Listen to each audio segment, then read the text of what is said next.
بسم اللہ الرحمن الرحیم۔ السلام علیکم۔ آپ دیکھ رہے ہیں یوٹیوب چینل عام سی باتیں۔ پی ٹی آئی کے کارکنوں پر شیلنگ اور اقوام متحدہ کا نوٹس۔ تحریک لبیک پاکستان کے 40 سے زائد شہید کارکن کسی کو نظر نہیں آئے۔ اس ویڈیو میں ہم اسی کے متعلق بات کریں گے۔ ناظرین کرام، کل عمران خان صاحب نے یہ اعلان کیا ہوا تھا کہ پی ٹی آئی لاہور میں انتخابی ریلی نکالے گی، تو جیسے ہی پی ٹی آئی کے لوگ سڑکوں پر آئے تو پولیس کی جانب سے ان پر شیلنگ کی گئی، جس کی وجہ سے تحریک انصاف کل اپنی ریلی نہیں نکال سکی۔ اور اس کے بعد یہ خبر بھی سامنے آئی کہ مبینہ تشدد کی وجہ سے پی ٹی آئی کے کارکن ضلع شاہ اپنی جان سے بھی چلے گئے ہیں۔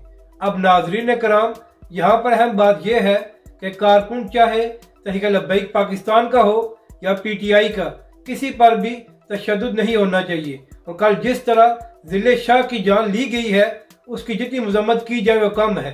اس کے بعد امریکہ اور اقوام متحدہ نے بھی اس بات کا نوٹس لیا ہے کہ پی ٹی آئی کے کارکن کو کس نے شہید کیا ہے۔ ناظرین کرام، یہ اچھی بات ہے کہ جب پی ٹی آئی کے کارکنوں پر ظلم ہو رہا تھا تو اقوام متحدہ نے نوٹس لیا، لیکن افسوس کی بات یہ ہے کہ جب عمران خان کی حکومت میں تحریک لبیک کے سربراہ علامہ سعد حسین رضوی کو بلا وجہ 8 مہینے جیل میں رکھا گیا اور عمران خان کی حکومت میں ہی تحریک لبیک پاکستان کے 40 سے زائد کارکنوں کو شہید کیا گیا، تو اس وقت کسی نے نوٹس نہیں لیا اور نہ ہی کسی نے عمران خان یا ان کی حکومت سے سوال کیا کہ تحریک لبیک کے کارکنوں پر کیوں ظلم کیا جا رہا ہے۔ تو لہٰذا سوال یہ ہے کہ جس طرح پی ٹی آئی کے کارکنوں کی جان کی اہمیت ہے، اسی طرح تحریک لبیک کے کارکنوں کی جان کی اہمیت ان کے لیے کیوں نہیں تھی؟ اور جب تحریک لبیک پاکستان پر ظلم ہو رہا تھا تو اس وقت سب کیوں خاموش تھے؟